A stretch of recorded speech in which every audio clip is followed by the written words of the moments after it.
So we have a black ash. You just enter the species. You may have seen TJ Wood walking around town in the past few weeks. He's an arborist for Planet Geo, a Colorado-based company that has been brought in to take stock of Iowa City's trees. First and foremost, it gives you overall numbers and where they're located and the condition that they're in. Planet Geo collects data on every tree in Iowa City, putting it into a customized electronic database for the city forestry department. With that, they will collect a set of data for each tree, size, condition, species. This mapping program can then be used to help better manage and grow Iowa City's tree population.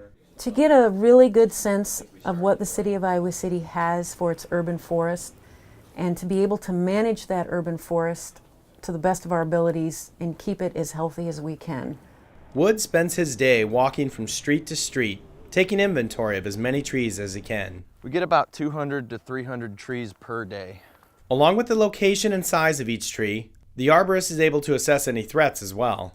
Then we're assessing observations. Is it in conflict with hardscape? Is it in conflict with buildings, pedestrians, overall vehicular traffic? This sounds complicated, but Wood makes it look easy. So you want to assess that as you walk up to the tree. You're assessing the crown, the branches, the overall structure of the tree. He quickly notes the observations Some cavity decay and mechanical damage on this side of the tree. and moves on to the next one. The data collected can be used for many different things, but it could be most valuable when it comes to invasive species. The emerald ash borer has brought this to the forefront.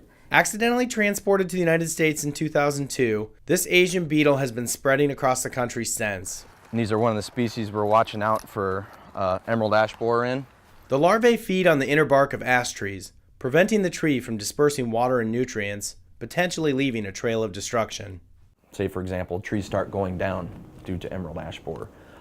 The city will have the locations of these trees, what condition they're in, so they can actually start preemptive removals or preemptive treatments. The ash borer is just one of many invasive species or diseases that could make the geodata invaluable to the city. There are also practical uses for developing the future landscape of Iowa City's urban forest. Another thing we can do is keep an eye on our percentages of species we're planting so we don't plant too many of one type.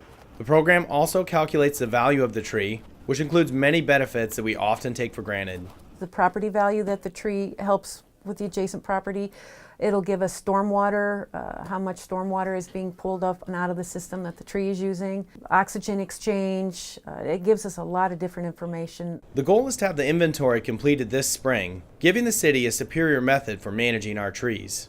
We can find trees that maybe need more work or may be entering into the hazardous zone, and we can keep a better eye on those trees.